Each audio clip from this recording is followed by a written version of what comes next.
Quiz it says, so quiz it is. And what have we got up for grabs this time round? We've got 10 copies of Mötley Crüe's album Theatre of Pain.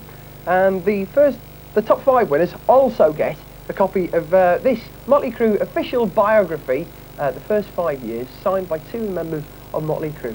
And of course Music Box t-shirts for all 10 of you. So, in order to win these, all you've got to do is answer this incredibly simple question, which Dante will now set for you. Right, and the incredibly simple question is indeed incredibly simple. It's this. What town do Mötley Crüe come from? And you've got a choice of 3 here. Is it A, Rotherham, B, Leiden, or C, Los Angeles? No clues, you should get that one, I think. Okay, Rotherham, Leiden, or Los Angeles. If you think you know the answer, stick it down on a postcard, stick the Kerrang Mötley Crüe quiz box at the start. Try again, Top. the Power Hour Mötley Crüe quiz. Music Box, PO Box 254, London, WC 2H9ED, England. Alright, got that. Get your answers in the post, of course, before March the 5th. Alright, now before we actually do anything else, we're going to tell you a little bit about the winners in our AC/DC competition. Dante? Yes, for the actual prize, which we didn't announce on the show, we said it was going to be something very special and personal to the band. In fact, it's Brian Johnson's cap. He decided to spare one of them. He doesn't have that many, but he's giving us one of the ones that he does have, so you can win that. I gather it's been signed by all the members of the band. Now, how they've signed a hat is quite beyond me, really. The mind boggles. They stitched their name into it. Oh, maybe that's what they've done, stitch it with some genuine AC/DC dandruff, we're told, as well. Indeed. Right, so you can all look like Geordies now if you put them on. All right, now what we're going to do is list 10 of the winners under the 10 winners under the next video. We're not going to tell you which one won the hat. You have to wait and see what you get in the post. Now, Dante, the video we're playing, there's a reason. There is a reason for this. It's The World Waits For You by Fastway, the current single. And the reason we're showing this rather than AC/DC is because Fastway supported AC/DC on their European tour. So it's a new video, I think a good excuse to show it. Yes, indeed. Fastway. Full of wimp simps and jello heads, the girls are cute, the roadies kind and courteous and cultured, or because they serve sushi before the gig. Do bands revel in the fact that the hall has the kind of acoustic quality only demanded by the Mormon Tabernacle Choir? Does it have anything to do with the fact that it's one of the biggest halls in Europe, with seating for millions and every show is a sellout? Or does it have anything to do with a sacred shrine in one of the dressing rooms where Boy George first perspired after a gig? Or is it because there's no plastic record people or naff DJs backstage getting in the way and the warm-up band is cold? One Night Stand on Music Box every Saturday. It's the biggest gig in Europe.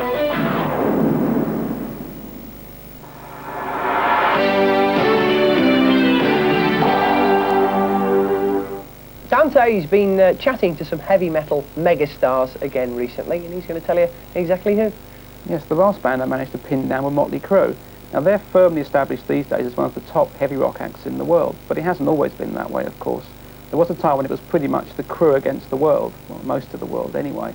Anyway, Nicky and Tommy took time off from their European tour to stop by the Power Hour studio, and here's the result. Interesting stuff.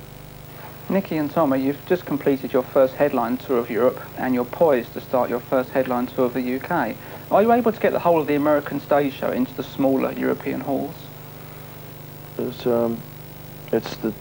pretty much the same. I brought my drum riser, which does the 90-degree tilt. So that actually comes up while you're sitting on it, and all the drums are nailed down, and you're strapped in, I understand. Yeah, we brought that, and we have just like a scaled-down version of the rest of the set, and as well as the lights. A few lights. Pyro's the same, but a few lights are missing because of the size of the ceiling, the height, and stuff like that in Europe. But the pyro's the same, man. It's like there's some serious stuff happening. We brought very lights, computerized lights. The lighting moves. All this trusses move and stuff. Basically, it's a scaled-down version because we're playing smaller places, But it's something to behold. It's pretty sick. It's definitely probably more stuff than anybody else has brought when they've come by here.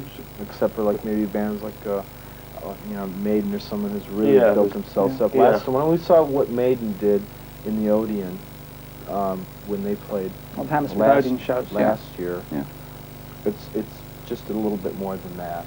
But a lot of people watching may have seen the show already because you just played Europe, and some have still got that pleasure to come. Now you two are both nice, quiet boys, but when you get out on stage, Something Two seems for to now. change. Stop taking your head. When you get out on stage, you seem to change personality. You particularly become like an animal, I would have said. And another person takes over. No. I would have said so. He transforms, hair starts coming out of his knuckles. I think I turned to Alistair Fiend. Alistair Fiend is the band's mascot, isn't it? That you've had that for quite a while. I think that's what we all turn into when we He go on seems to have your stage. hair, anyway. He's got kind of a combination. He's got red, kind of reddish hair, black hair, white hair, and a real bad attitude. I think he drinks too much. Yeah, He's really got a drinking problem. We were going to send him to the Betty Ford, clinic. That's a good idea. But then we heard Ozzy was there, and we said, great, to get these two guys together, Yeah. it could be trouble, That would be interesting, wouldn't it? Betty Ford could lose her virginity. Tommy, we should talk a little more about this drum rise of yours. You mentioned it already. God, It is fairly unique, isn't it? What exactly happens during your solo? It moves out.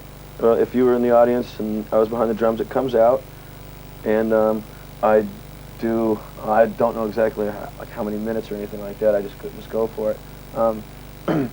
Solo, and I use some sort of weird kind of effects, orchestra, cannon shot, vibrosub, just some real weird stuff, and I it gradually goes up, stop, ask the audience if they want to hear it faster, and it's this progression that just keeps getting faster and faster and faster until finally I'm peaking, and it goes, and it's just, and just you're playing. At that point, it stops, and I think what's cool is that when Tommy's playing, and from what I've watched when we were working out the show before we went on tour, you can actually see if you were like above him. It's like looking down. Yeah, looking down on him, what he's doing. You can see the You can see your feet going, everything that you hit. Interesting. Rather than, because the drummers are always in the back, and then you're giving them this view, the overhead view, that they get to see everything you hit, and at the very end there's I don't want to spoil it for anybody, but... Let's not spoil it. Let's leave that one let's as a leave surprise. it at that, yeah. Can you take this any farther? Could you actually play hanging upside down or something? Well, next year,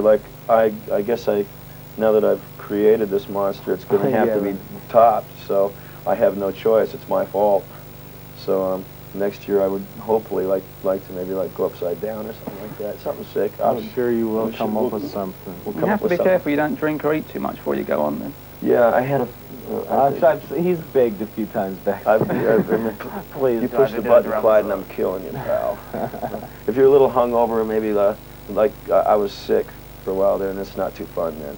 I can imagine. Yeah. But it's 90% of the time it's a lot of fun. It's like a big E-ticket at Disneyland. Get a big smile on my face. And yeah. Is it quite physically draining playing like that every night? Yeah, because the drums obviously weren't meant to be played that way, and the gravity wants to pull your hands down, and you got to bring them back up because it's really strange way to play. It takes twice as much energy as it would be normal. I guess you two, Tommy and Nicky, could be described as the founding fathers of Mötley Crüe. You were the first two in the band. Fathers. Fathers. Yeah. Congratulations. Yes, well, you're a priest on Halloween. You didn't know that, did you? Well, you were the first two that kind of got Mötley Crüe together. Tommy, what do you think when you first met Nicky? What did you think of him? I was scared. I was really scared of him. I thought he was a bit sick. I said, well, I couldn't see his eyes like you can't now. Because of his hair. Yeah, and I kept trying to I was sitting on a couch just like this, and he was sitting right here on the arm of the chair going, so what kind of music are you into? And that kind of, just asking me some questions, showing me some tunes on his bass, and I still couldn't see his eyes. And I kept going like this, to see this cat, because I couldn't see him. Well, the house wasn't very well lit. I couldn't really... Oh, yeah, and he was in this real dark house, and I think maybe a candle or two were on, and it was freezing in this house, too. And and I was beating on the table. That's how we met. That's how Sounds similar to the house you've got now, doesn't it? It's very similar to that. Yeah, it is. Well, in turn, you... Only this one has carpet. Yeah. We've moved up in the world to carpet.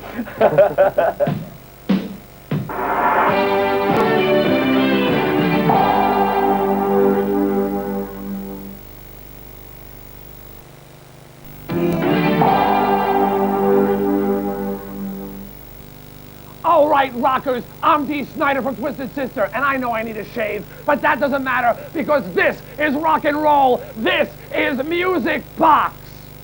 So is there actually a serious side to Mötley Crüe?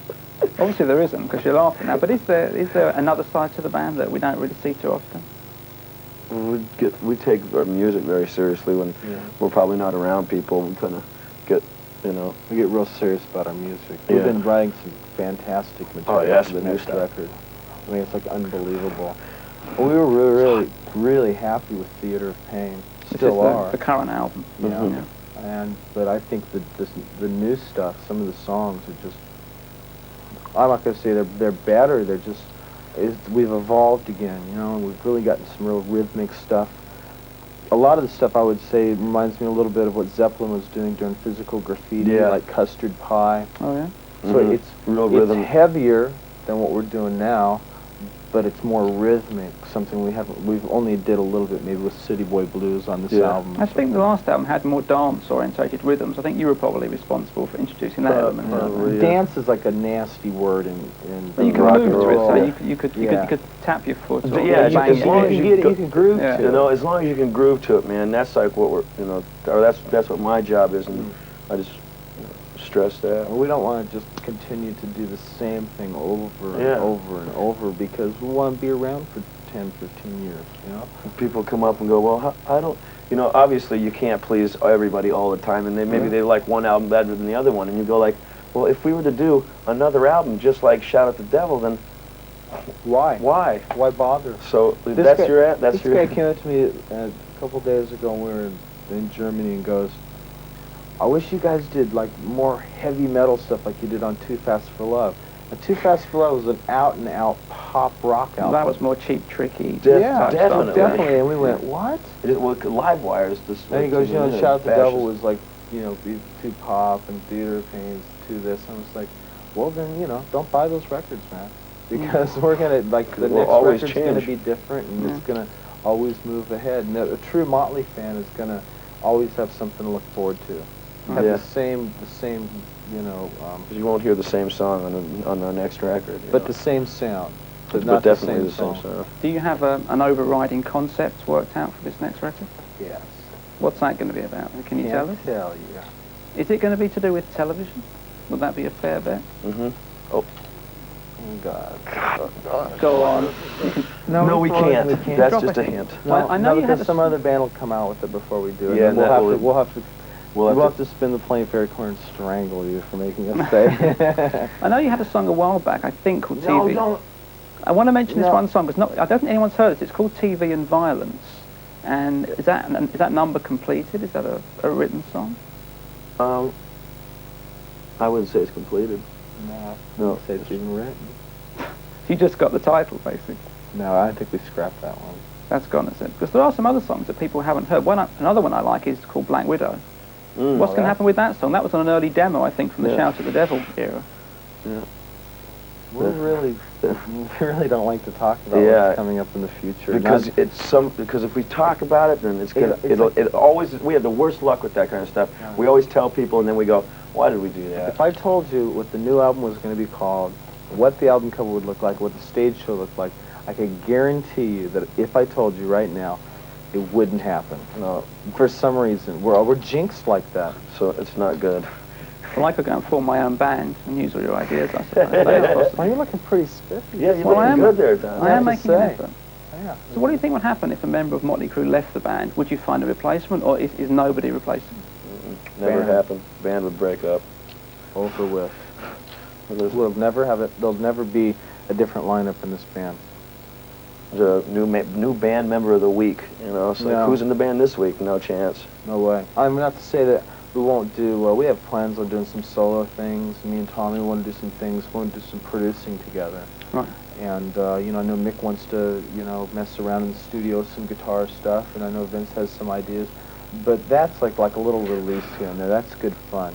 And that's still like maybe we're talking like a couple of years. Sure. You know, we still got a lot of more. work. Yeah, we still have a lot of work ahead of us. You think you can see yourselves getting involved with films at all? Is that going to be a possibility for Mötley Crüe? We have so many stacks of scripts, you know, and we just don't want to do some kind of a corny movie type thing. We wanted to do something. It's got to be right. It's got to. Yeah. We'd like to. If we're musicians, man, I think for anything we would get involved in a soundtrack. We've been wanting to do that for a long time, and that would probably be first thing before anything else. Because we're not, man. We're musicians. We're rock and rollers. We're not actors. And I guess you could say you kind of act on stage. I mean, you just do what we do, but I don't think it's. If we could play ourselves, if you did like a Mötley Crüe story. Yeah, there you go.